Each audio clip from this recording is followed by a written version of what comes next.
Welcome to the Deep Dive, where we cut through all the noise and get right to the heart of things. Absolutely.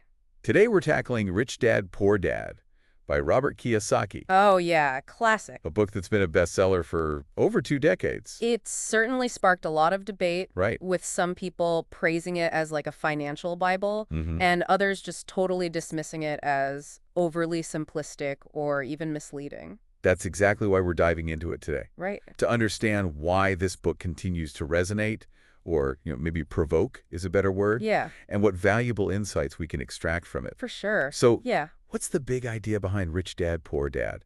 What has people so fired up? Well, at its core, the book challenges conventional wisdom about money and success. Okay. It's all built around this fascinating comparison Okay. between two father figures in Kiyosaki's life, his own biological father, the poor dad, and his best friend's father, the rich dad. Okay, so we've got two dads, two very different perspectives on money and success. Exactly. I'm guessing this is where things start to get interesting. Absolutely. Kiyosaki's biological father, poor dad, was highly educated, had a steady job, Right. but struggled financially throughout his life. Okay. He emphasized the importance of getting good grades, Yeah?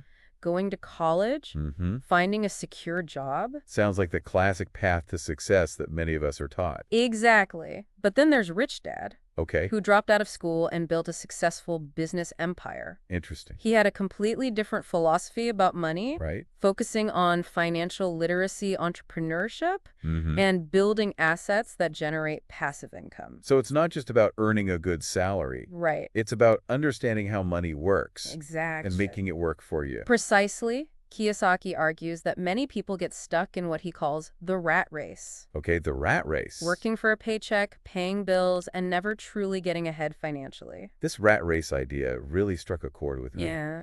It's like you're constantly running but not really going anywhere. And Kiyosaki attributes this to the traditional advice of focusing solely on job security Okay. and not understanding the power of assets versus liabilities. Now, that's where things get really interesting. Yeah. Kiyosaki's definition of assets and liabilities totally flipped my perspective on money. He challenges the conventional view that a house is always an asset. For example, if you have a mortgage on your house Yeah. and it's costing you money every month, Right. Kiyosaki would argue that it's actually a liability. Wait a minute. Yeah. Most people consider their house to be their big asset. Right. How could it be a liability? It's a provocative concept, Yeah. but Kiyosaki's point is that a true asset is something that puts money in your pocket, Okay. while a liability takes money out. Right. So a house with a mortgage is technically a liability because it's draining your cash flow each month. Okay, that makes sense. So what are some examples of true assets according to Kiyosaki? He emphasizes income-generating assets, Okay. like rental properties, businesses that generate profits, Okay. stocks that pay dividends, and even intellectual property that earns royalties. Oh, wow. Anything that creates a stream of passive income. So instead of just trading our time for money, like in the rat race, Right. we should be focusing on building assets that generate income even when we're not actively working. Exactly. That's the key to escaping the rat race and achieving true financial freedom. But how do we actually go about acquiring these income-generating assets? That's where Kiyosaki's emphasis on financial education comes into play. Okay. He argues that traditional schooling often fails to equip us with the knowledge and skills we need to be financially successful. I think a lot of people can relate to that. It feels like there's a huge gap between what we learn in school and what we actually need to know about managing our money in the real world. Exactly. Kiyosaki advocates for taking control of our financial literacy by learning about things like investing taxes, understanding financial statements, and building multiple streams of income. So it's not just about working hard, but about working smart and making informed decisions about our finances. Absolutely. Rich Dad, Poor Dad encourages us to think differently about money Right. and to empower ourselves with the knowledge and skills to build wealth. It definitely challenges us to question our assumptions about success and to consider alternative paths to financial freedom. But I know Kiyosaki's ideas have also attracted their fair share of criticism. Yes, and we'll delve into those critiques in part 2. Okay. Because it's important to examine the whole picture and consider different perspectives. Before we move on to the controversy, though, let's recap what we've uncovered so far about the key principles of Rich Dad, Poor Dad. Okay. We've explored the contrasting philosophies of the rich dad and the poor dad, which lay the foundation for Kiyosaki's core ideas. Right. We've also discussed the concept of the rat race and how it relates to traditional views of work and money.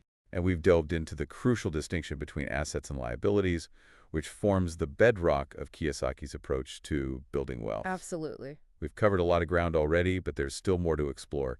In part 2, we'll tackle the controversies surrounding Rich Dad, Poor Dad and Kiyosaki's business ventures, For sure. and we'll discuss some concrete steps you can take to apply these principles to your own financial journey. Sounds good. Stay tuned because we'll be unpacking some of the most debated aspects of the book and helping you navigate the complexities of Kiyosaki's world. Definitely. It'll be interesting. It will. All right, so we've laid out the core principles of Rich Dad, Poor Dad, but as with any influential book, it's sparked its share of controversy. It's true, Kiyosaki's ideas haven't been without their critics. Right. Some argue that his advice is oversimplified Okay. and doesn't always reflect the realities of the financial world. For instance, not everyone has the same resources or opportunities to invest in real estate or start a business.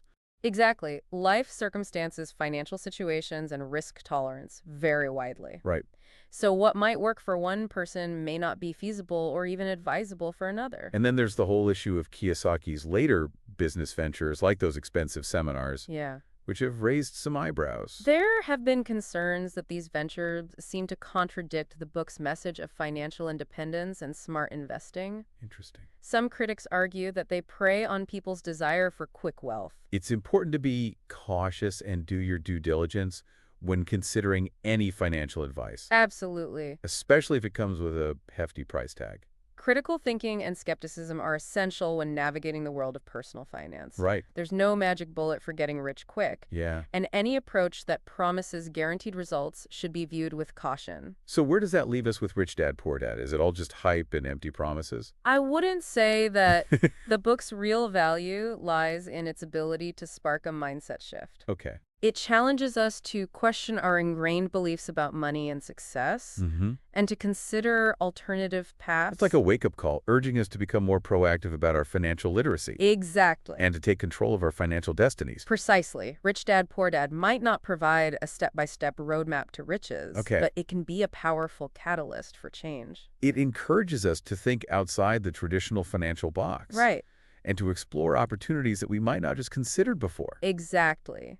It emphasizes the importance of financial education, building assets, and creating passive income streams. Yeah. These are all valuable concepts, even if you don't agree with every aspect of Kiyosaki's approach. So with all that in mind, what are some actionable takeaways that listeners can glean from Rich Dad, Poor Dad? What are some concrete steps they can take, even if they don't agree with every single point Kiyosaki makes? One of the most important things is to track your cash flow.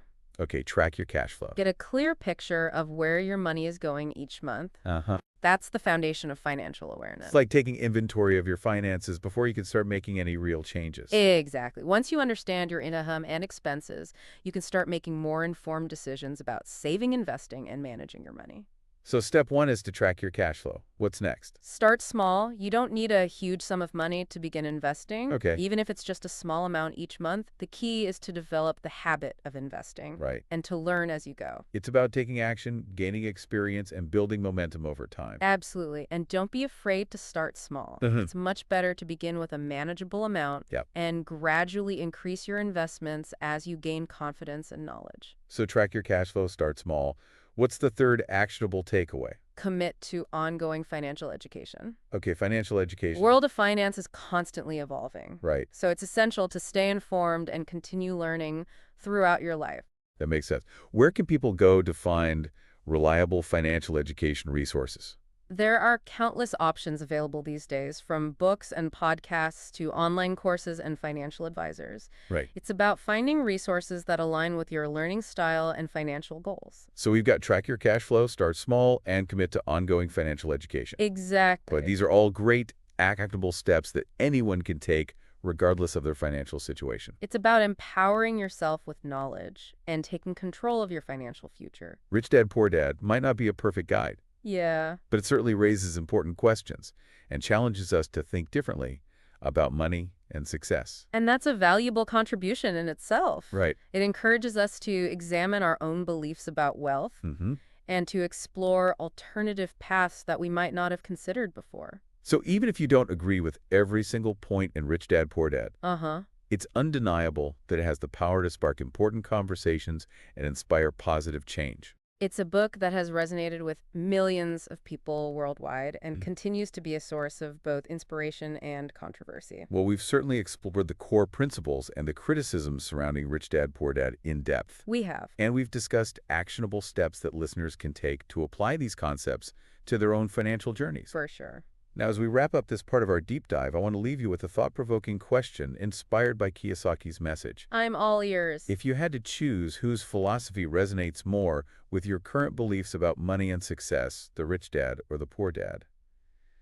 That's a great question to ponder. It really gets to the heart of the book's message and challenges us to examine our own financial mindsets. Yeah, and it's not about choosing one dad over the other. Right, It's more about right. identifying the aspects of each philosophy that resonate with you Yeah, and using those insights to shape your own unique approach to money and success. exactly. We can learn from both the rich dad and the poor dad and blend their wisdom in a way that aligns with our own values and goals. For sure, for sure. And speaking of taking action and challenging ourselves, Yeah. I want to leave our listeners with one final thought, Okay. a challenge of sorts, All right. inspired by Kiyosaki's message. I'm intrigued. What's the challenge? What's one small step you can take today Hmm. to shift your mindset or your financial habits, Okay. even if it's just a tiny nudge in the direction of the rich dad philosophy? That's a powerful question. It brings the book's message down to a personal level, encouraging action rather than just passive listening. Exactly. It could be as simple as setting up a budget, researching a new investment opportunity, Hmm. or even just having a conversation with someone about their financial journey. Yeah, or maybe it's finally taking that online course you've been eyeing or reading that book on financial literacy that's been sitting on your shelf. The key is to start somewhere, to take that first step, however small it may seem. Absolutely, because even the most ambitious financial goals are ultimately achieved one step at a time. And remember, as Kiyosaki himself says, Yeah. the size of your success is measured by the strength of your desire, the size of your dream, and how you handle disappointment along the way. That's a great reminder that the journey to financial freedom is rarely a straight line. There will be challenges and setbacks along the way, but it's how we respond to those obstacles that ultimately determines our success. So embrace the journey, learn from your experiences, and never stop striving for financial empowerment. It's been a fascinating deep dive into Rich Dad, Poor Dad, unpacking its core principles, grappling with its controversies, and extracting valuable takeaways. We hope this exploration has sparked your curiosity and given you some food for thought as you navigate your own financial journeys. Remember, there's no one-size-fits-all approach to money and success. It's about finding what works best for you and continuously learning and adapting along the way. So keep diving deep, keep questioning, and keep pushing the boundaries of what's possible in your financial lives. And don't forget to take that one small step today to move closer to your financial goals. This is The Deep Dive, signing off.